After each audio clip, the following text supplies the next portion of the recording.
Good morning, good afternoon, good evening, wherever you are, whatever you're doing, and welcome to another episode of Media Matters for Anfield Index.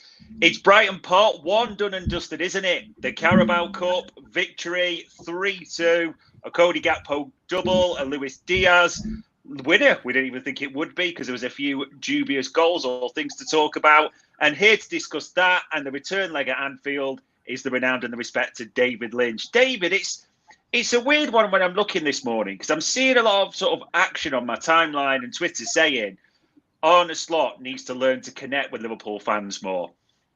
Winning is the best connection, isn't it? Surely. Yeah, I would think so. Yeah, definitely. And it's not even to me like he's kind of a cold character either. I think we've seen like flashes of real personality from him. He'll crack jokes at times. He's not Jurgen Klopp, obviously. I think everyone had to acknowledge that you weren't going to get another Jurgen in terms of pure, charisma. One of the most charismatic leaders in any field, never mind just football. But iconic in that sense. But I think Arne Slot's not exactly a robot either. I don't think he's kind of quite Rafael Benitez levels of withdrawn. So, and as you say, I think winning is the most important thing of all, really. And I think to win 12, drawn 1, and lost 1 is, if someone had told you that was how his first 14 games were going to go, then I think anyone would have taken that to snatch your hand off. So, I think he's building up a pretty decent rapport with the supporters, and he wants to keep winning to ensure that it stays that way as well. So, and I've got full faith that he will, because it's been an unbelievable start, really.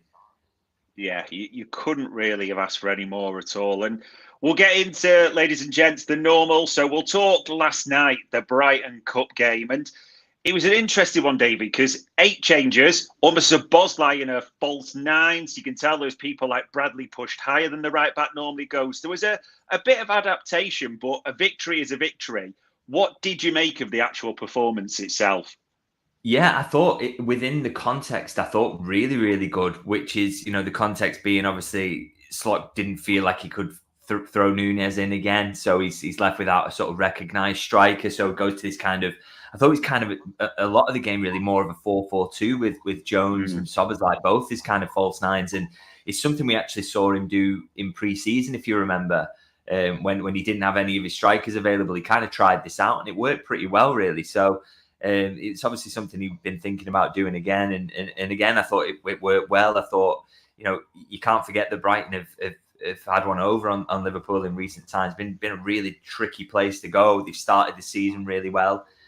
So to get that draw and go there and make 8 changes and still give them a game in that regard, I thought was really, really impressive. And never going to be perfect and as free flowing and as closed up in a defensive sense as you would get when you have the first 11 out.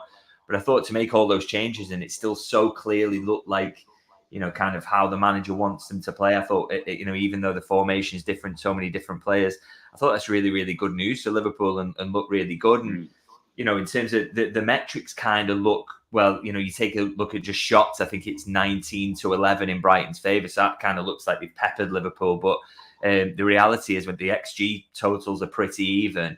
And I would say that suggests really that Liverpool, the XG they were generating per each opportunity was far higher. So they were generating the better quality opportunities.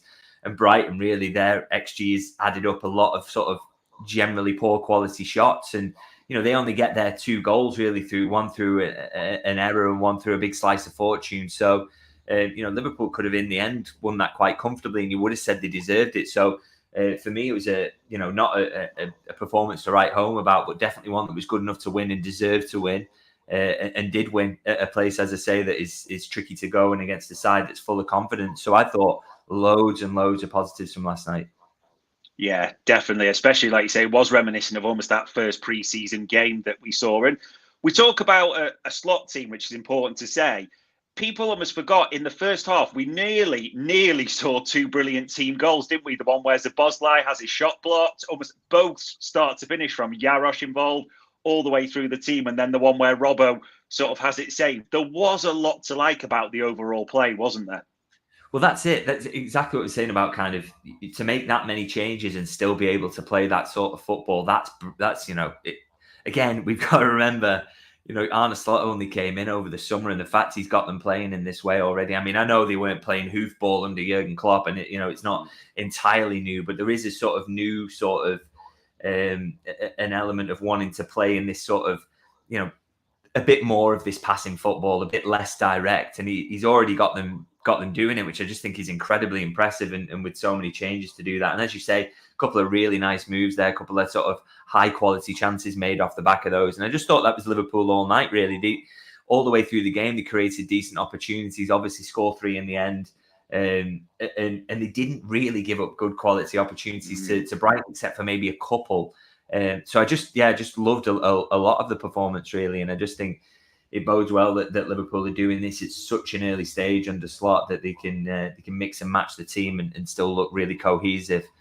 So really, lots to like about it.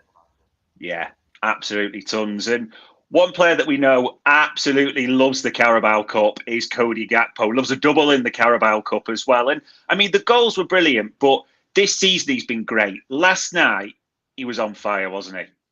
Yeah, do you know what?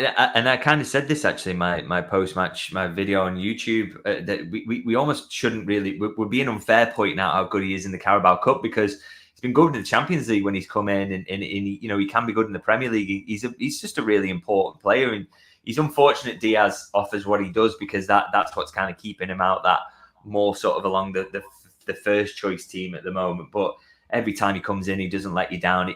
I think he's really benefiting, isn't he, from having it sort of set that he's just on that left-hand side now. He doesn't have to think about anything else, being the false nine or anything like that. You just go out there and kind of be yourself. And himself is someone who comes in off that left and has got an unbelievable shot on him.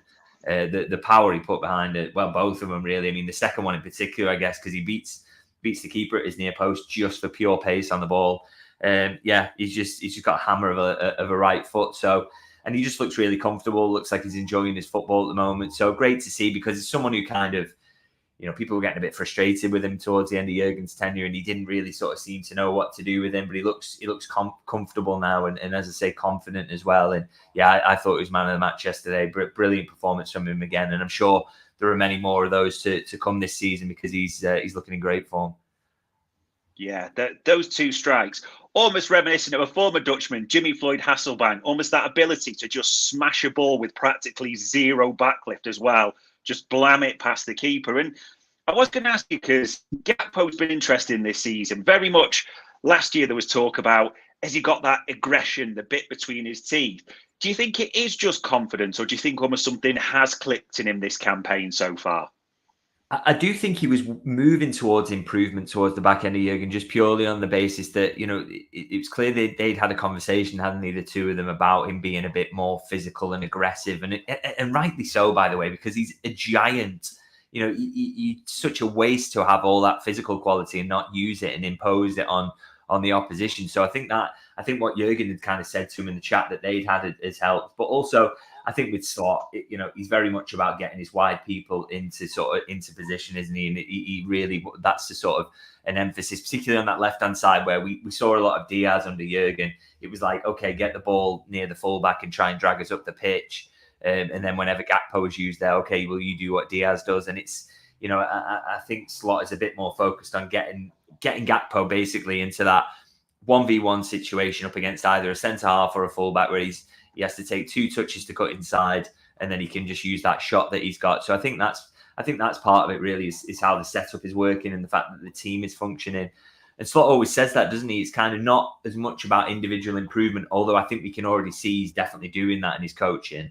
But it's about creating an environment for the players. And I think the environment and the way that the team is set up really suits Gakpo's strength. So that's why we're seeing a bit more of the best of him this season.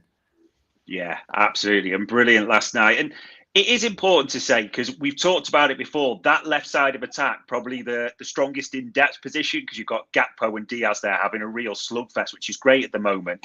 It was good to see Diaz on the score sheet, though, wasn't he? Because it almost got ignored. He had a brilliant start to the season, but he'd not actually scored in October. But this was a goal that'll probably help his confidence a bit as well, won't it?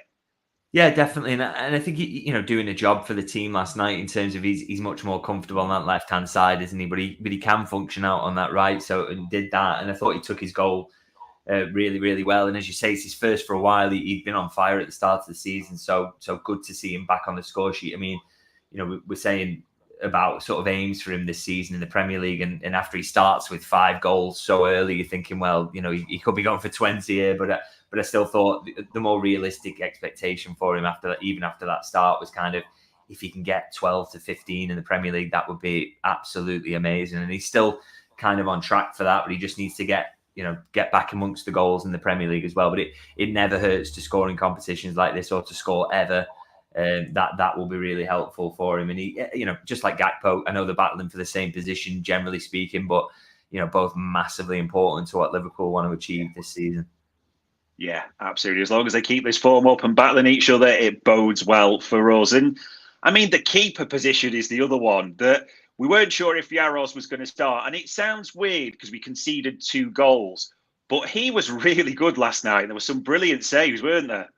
Yeah, I thought he did really well. I mean, not a lot he could do about either goal. Obviously, one takes a humongous deflection, and the other one actually he makes a really good save before it, and then it kind of bounces fortuitously for it to be swept home. So, but I thought otherwise, yeah, really, really good. That the save from Adingra is absolutely out of this world, isn't it? The one where he's coming back across from the header and to tip it onto the post is sensational. And then I just thought he looked really comfortable generally. I mean, similar to when Kelleher comes in, and you kind of, the ones that for me are always a really good tester of goalkeepers is when someone has a shot and it bounces just in front of them.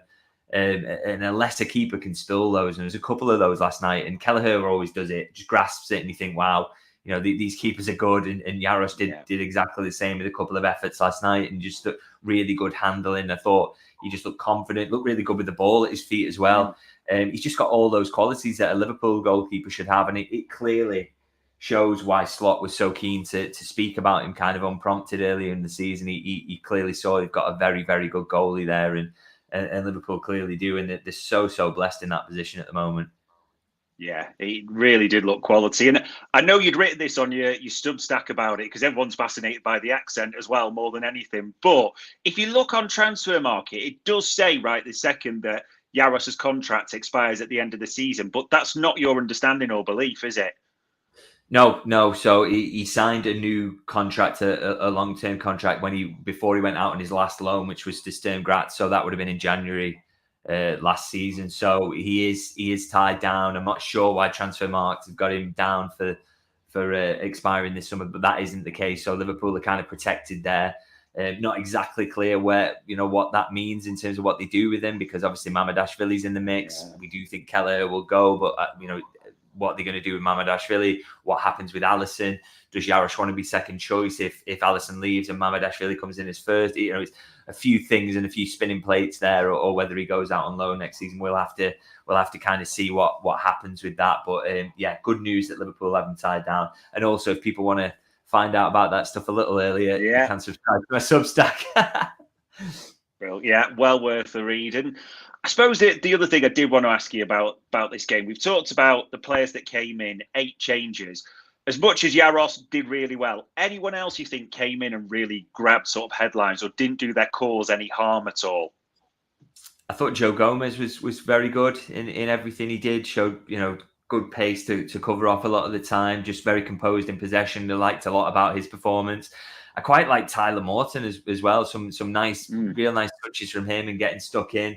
And him and Endo as a pair kind of it worked, and Liverpool were controlling for periods of the game and doing okay, as I say, with all those changes around them. So no real complaints there. I think I just don't think that the strange thing is that I don't think it does Endo or Morton a favour, to be honest, regardless. I mean, it's great for them to have come in and played well, but I still think Endo's in that position where he's lower down the pecking order. And I think with Morton again, I still think he's a candidate for a move in January, really. I just think, the fact he didn't come in for the West Ham game suggests to me that one of the big reasons he's been involved here is because there's injuries and it's sort of the manager's felt he's had to, but it's not really like he's kind of a massive part of the plans. And that's no reflection on his quality, by the way. I think he's a brilliant player. I thought he did really well last night, and I think he's going to get a good move. But clearly the manager just doesn't think it's the right fit for what he needs, and he maybe needs something else in midfield. So,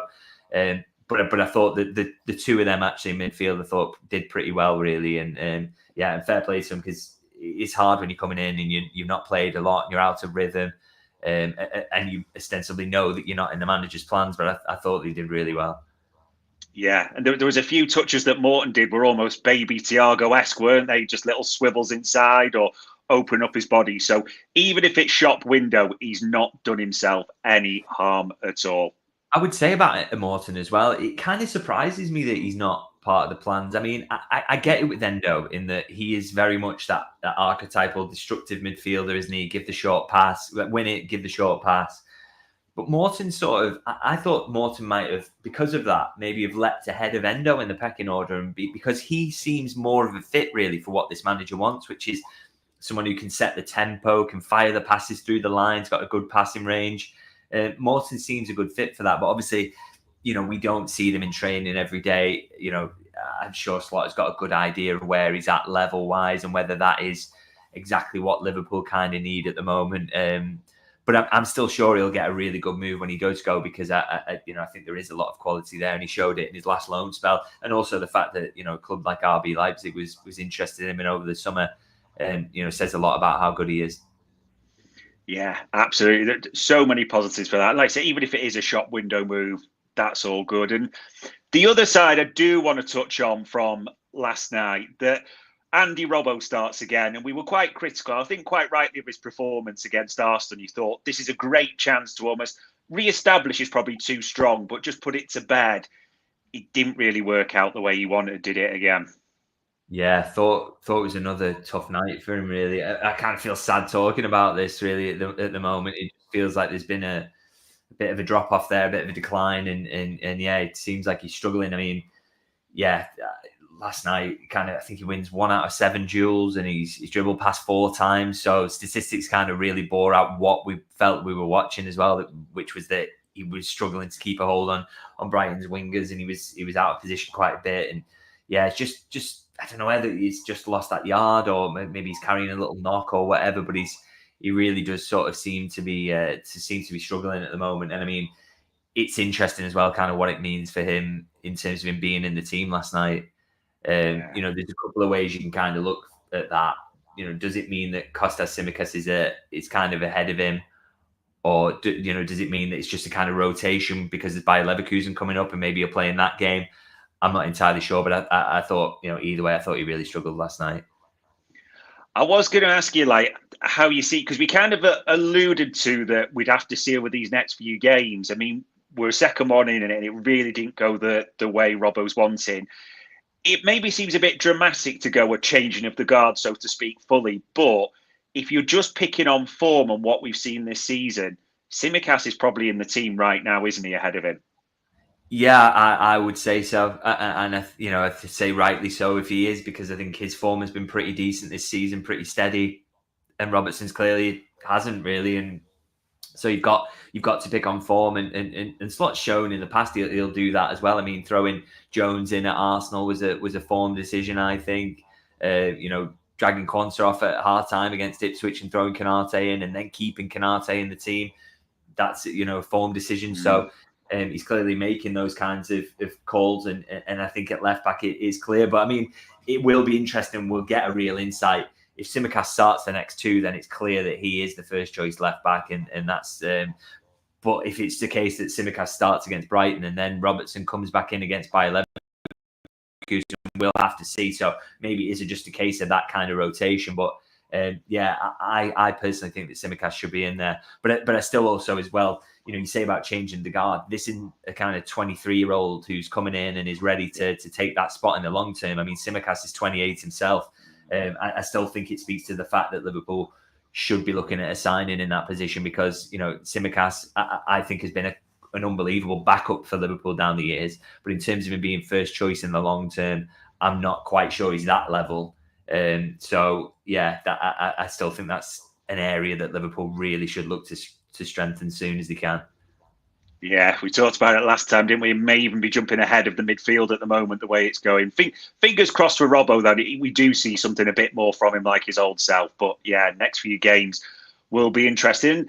I suppose the final player in that sense I want to see that Up until about the 80th minute, everything is going swimmingly for Jarell Quansah. And then it just kind of unravels, doesn't he? From that dribble, loses the ball. Brighton score. Very unlucky with the deflected goal as well. That can happen to anyone. But what did you make of the Slot withdrawal? Because I kind of took that as this is the last few minutes. It's injury time. We need to be solid. It almost had those echoes of Ipswich half time, didn't it? A little bit. Yeah, I was quite surprised, to be honest. I mean, no question. Poor around giving away the goal for 2-1.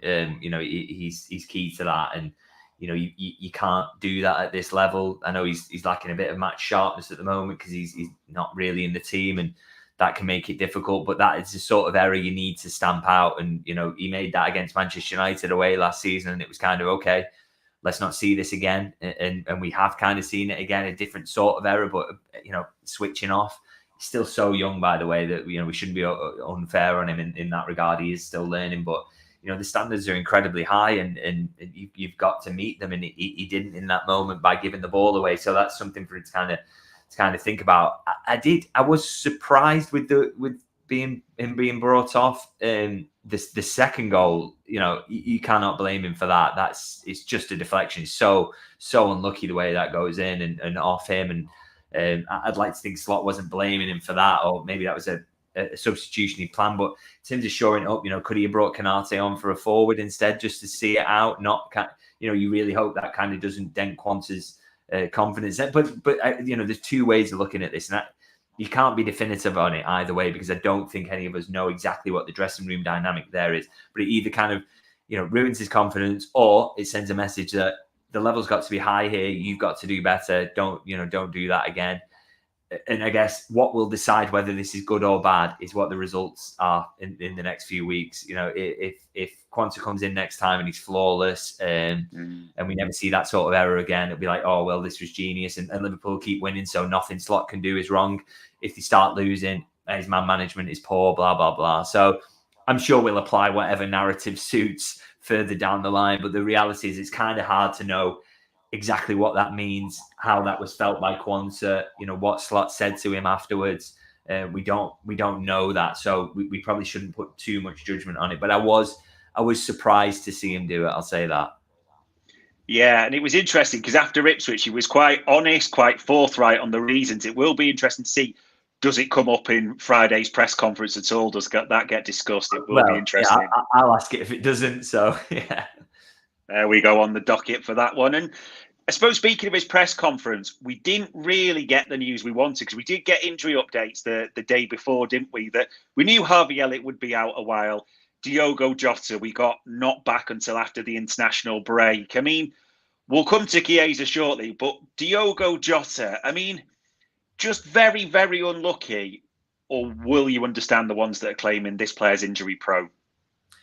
Yeah, I mean, he is injury prone. There's no doubt about it. But I think if he gets through a season without having the muscle injuries, which for me are the ones that you worry about, if you can avoid them, then that's the measure. I mean, what happened to him is unavoidable. That's just one of those things, really. I don't think you could call him injury prone for that one.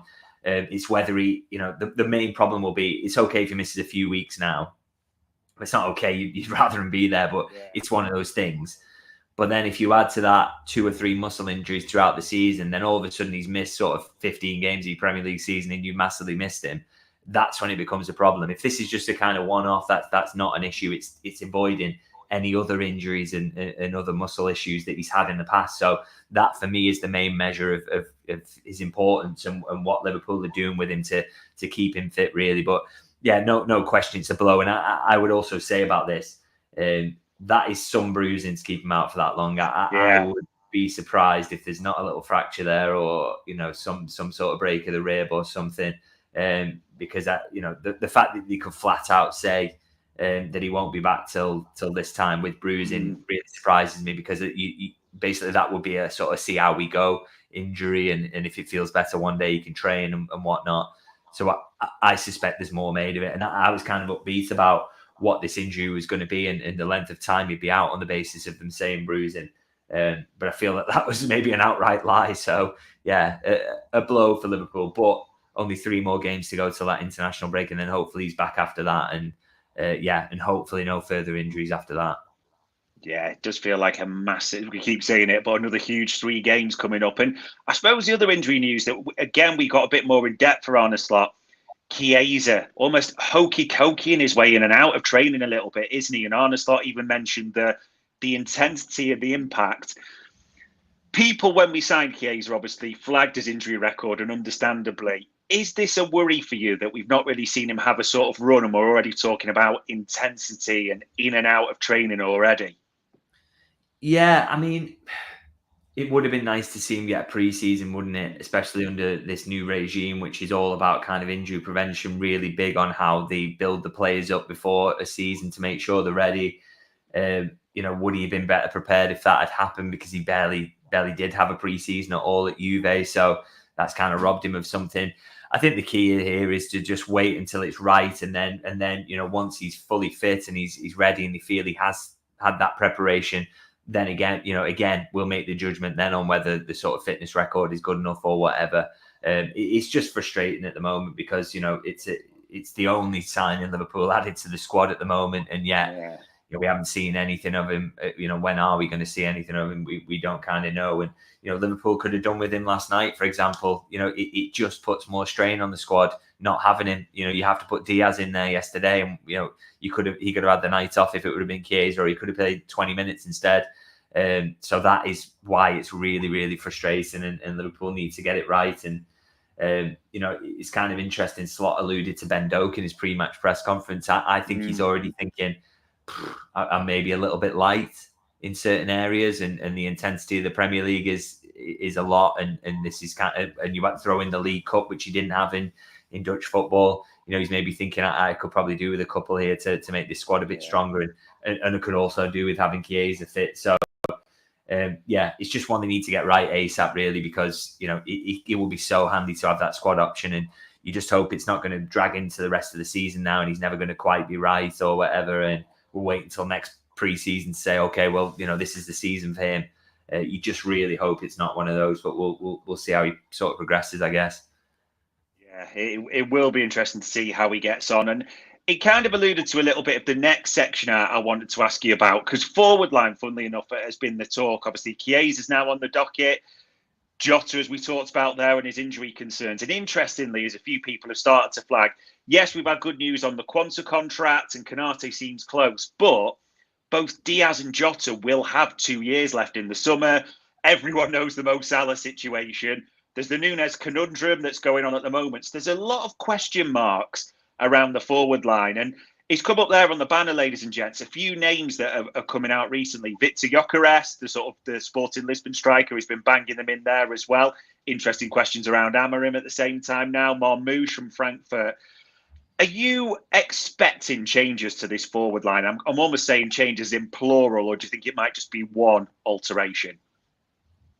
I think there's a chance they don't do anything to the forward line this summer, but it relies a lot on kind of what happens. What does the rest of Darwin Núñez's season look like? What happens with Mo Salah's contract? There's a lot kind of up in the air there. You could easily see a situation where, Jota, Diaz, Gakpo, Chiesa, obviously, they're pretty much nailed on to be here next season, and then it's kind of what happens with the other two there, really, in terms of their contract, and Núñez, kind of proving himself a little bit. But, because there is that uncertainty of no doubt whatsoever that Liverpool are looking at forward options. I think Marmoush, age profile wise, price, what he's doing goal scoring wise in the Bundesliga at the moment seems like a very Liverpool link. He makes a lot of sense, but I don't think Liverpool are going any further than kind of monitoring. And I know, they monitor an awful lot of players at this time of the season as well. They're keeping an eye on a lot of footballers. So I wouldn't sort of hang my hat on Liverpool even signing a forward full stop this summer. There's a lot up in the air on that one. And on Gyökeres as well, I'm a little bit of a skeptic over him, if I'm honest. I know it sounds ridiculous with his goal scoring record in Portugal, but you consider some of the players who've been top scorers in Portugal in recent years, and how that's translated to other leagues. And also, and I know people say he was brilliant at Coventry, but again, Chuba Akpom's outscored him in that championship season, and I doubt anyone was sort of desperate to sign him for Liverpool or convinced that it would absolutely translate to the Premier League. That is a huge step up.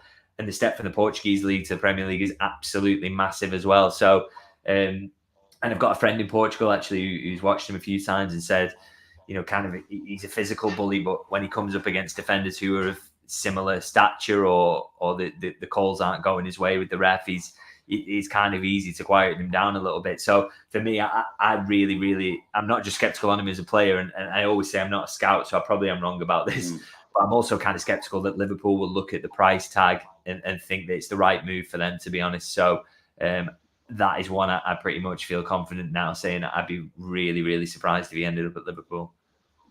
Yeah, when you see the ages as well, because Jokerit is 27 in the summer, isn't he? Marmoush is currently 26, so it will be interesting to say. They are around, but could they be? It's crazy to say even a little bit old for FSG. We'll find out. Interesting comment as well.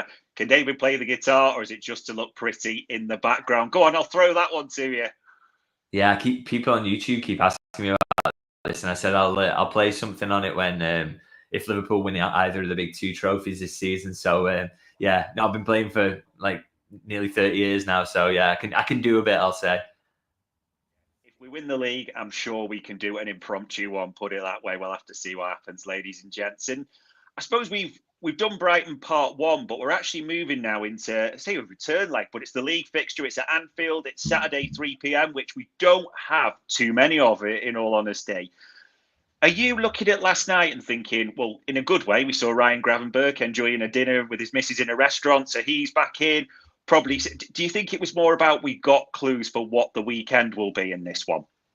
Yeah, well, I think we get clues in the sense that I think he's got at the moment a kind of a really settled first 11, hasn't he? I think for the Premier League games, and as close as he kind of wants to get to that. I think the one question mark is that Simicast decision, and I do fully expect he'll come in against Brighton regardless of whether he starts the next one after that. But I think that's the key one. But I think he has got a quite settled 11 at the moment that he likes to go back to, and that he's feeling really good keeping in a rhythm. In terms of the clues, I think they're all there. In that, I think you and I could probably name what the starting 11 is going to be against Brighton pretty easily at the moment, because he does like that settled 11. But I was glad as well with that he's not so nailed to having a settled 11 that he uses it in the League Cup. He has to keep making changes there, regardless of what that means to Liverpool going in this trophy. I think it's vital that he doesn't nail this 11 into the ground and run them down, because it's a long old season. You've got to be careful with that. Yes, you think City didn't even bring on Haaland when they were chasing it, 20 minutes or so for Salah and Nunez. So we have got to manage the minutes. I suppose the final one I wanted to link to last night before we move on to wider football. Where does the Carabao sit with you? Because there's that element of, it's easy to go, it's 4th out of 4. And we can't deny this. There'll be some fans who wouldn't have been that gutted if we were out. Naturally, we want Liverpool to win every game, but it does mean that Southampton in the next round looks very winnable, even away from home with rotation. And then you're going to have 2 more fixtures, because it's still 2 legs, that semi-final. Where are you sitting on this? Is it just like it's the price of success, or can you understand that caution?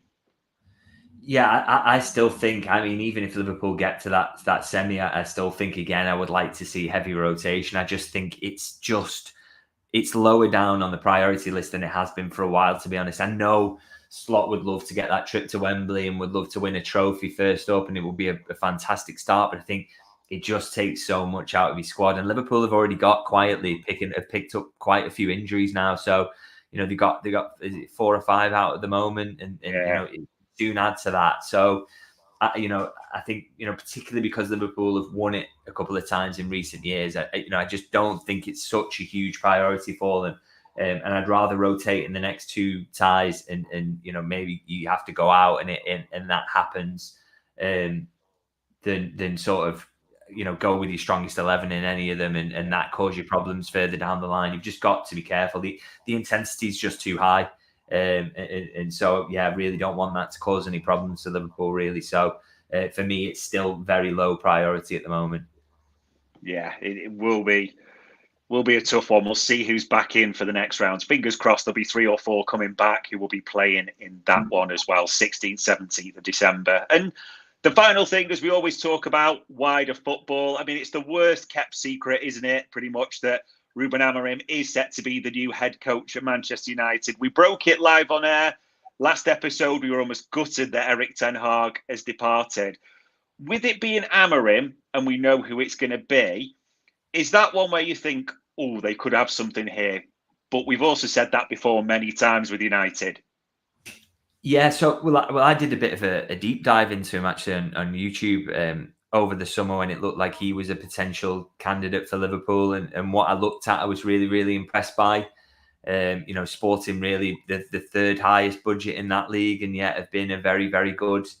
They've consistently challenged for top honours, winning leagues, and I think he ended a lengthy wait for them actually to win a league title. Gone well in the cups. I think one of the big question marks was his European record wasn't fantastic, but again, you've got to place that in the context of the Portuguese league versus some of the leagues that they're coming up against. So you got to be fair to him in that regard. Although Slot did have that Conference League run, didn't he? Which was a helpful boost for him. But I think a manager who's overachieved his budget and shown real quality and shown that he's got a lot of potential really. So I do think on the surface of it, it's a good appointment. And one of the concerns, Liverpool did speak to his representatives, and he was a legitimate candidate to become Liverpool manager this summer. But one of the concerns was sort of understood to be the fact that he's so wed to this 3 at the back. But I think that for me, that was a concern for Liverpool, and I totally get why they go down the Slot route. Having a squad that suited his style of play is why they've won 12 of the first 14 so far. But I think it's less of a concern for United because I think they need a complete rebuild anyway. I mean, I even think this summer's signings were absolutely appalling, to be honest. I think they need to start from the bottom, the ground up, really, and really just rebuild that squad completely. But if you're going to do that, then it doesn't really matter what formation the new manager uses, does it? Because he's just going to come in. Everyone's going to have to get used to that. They're going to have to sign players anyway because the ones they've signed are terrible. So, I don't think that's a concern for United at all. And I do think they've got a young manager who's really smart, really talented. Looks like he could turn them into a threat. But the big thing is if he's not held back by how appalling their transfer record is, and whether that's him getting involved in identifying players, I don't know how they fix that if they possibly can. But they've got to get better at signing players, or absolutely no manager is going to be able to sort that out. And I also think it's going to be a couple of seasons before we see them get anywhere near it because, well, they're a bit hamstrung cash-wise and PSR is a bit of a worry for them. But also because the scale of the rebuild is so vast that, it would take them time even if they made the right signings. And I still don't think they will. So, yeah, overall, I think good manager. Still think United have got a long way to go. Yeah, he wouldn't be the first good manager that has come unstuck there, and let's hope it does realistically. But we are pretty much at the end, ladies and gents. So the next time we speak, we'll have played Brighton, we'll have Leverkusen on the horizon and Aston Villa before an international break. So all it leaves me to say as ever is, David, for the time, the insight, much appreciated. Thanks for having me. And ladies and gents, that was another Media Matters for Anfield Index.